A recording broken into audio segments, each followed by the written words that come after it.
Hello guys, ready to out ng mga ano natin, fish. Mayroon tayong feeder, yan lahat female yan guys. Ito yung ating female feeder. Mayroon tayo ditong male guys, yan. Male na feeder. Itong male feeder number 1, meron pa tayong isa doon. Meron pa tayong feeder male, yan, isa rin. Yan. Adult na to guys. Meron tayong albino koi, semi-adult.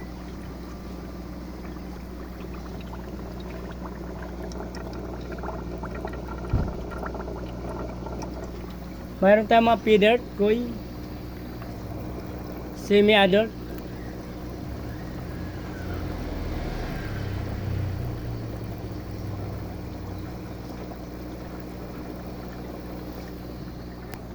Mayroon tayong mga hybrid dito, mura na itong hybrid natin guys yan.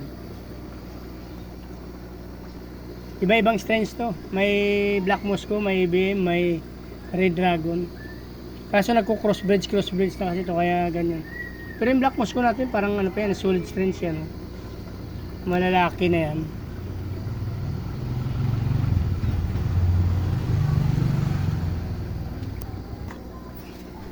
Kaya yung Black Moscow nasama natin dyan, pero solid strains yan guys. Yung mga solid strains ng black. Yung mga itim. Dalawang may itim dyan, tatlo.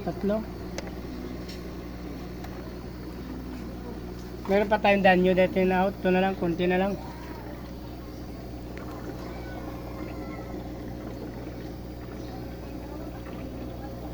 May 5+1 tayo dito guys. Pumunta lang kayo.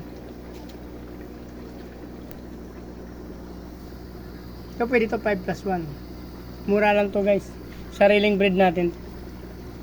Ito yung feeder. Feeder.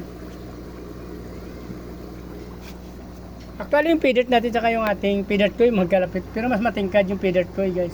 Ito feeder to. Mayroon tayong mga female dun sa una pinakita ko. Ito feeder toy. Semi-adult guys.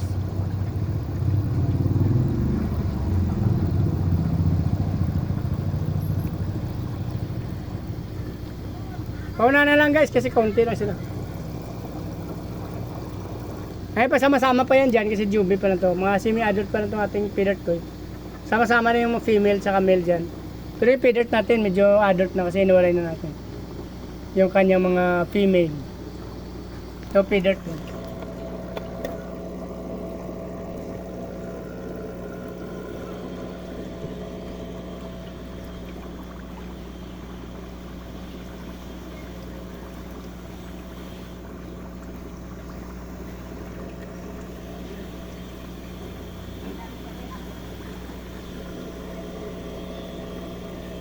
Adult na ito ating feeder guys.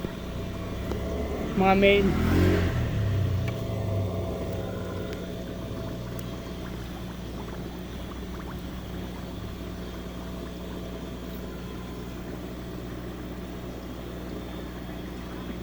Nagabil kayo guys, 5+1 tayo pag dito kayo pumunta sa aking place. Ito yung ating shark fin dwarf blue panda guys, oh. Semi-adult pa lang. Pwede ito i-out, mamimili lang tayo. Wala pa nakitang male. Parang puro female pa ito yung sa pangalawa. Kasi yung una nito na ginawa kong breeder, ito yung pangalawang drop. Meron pa tayo pangatlo, pangapat, panglima, panganim. Malilit pa sila guys. Ito na ina-out natin, malilit. Semi-adult pa lang to guys. PM na kayo guys sa video na to. Kaya pumunta na lang kayo dito, makabil kayo. 5+1 tayo pag dito sa place ko. Pumunta kayo guys. Maraming salamat. Mabuhay kayo hanggang gusto nyo. Ilagay ko na lang yung ano guys, yung address saka yung phone number sa link na to guys. Maraming salamat.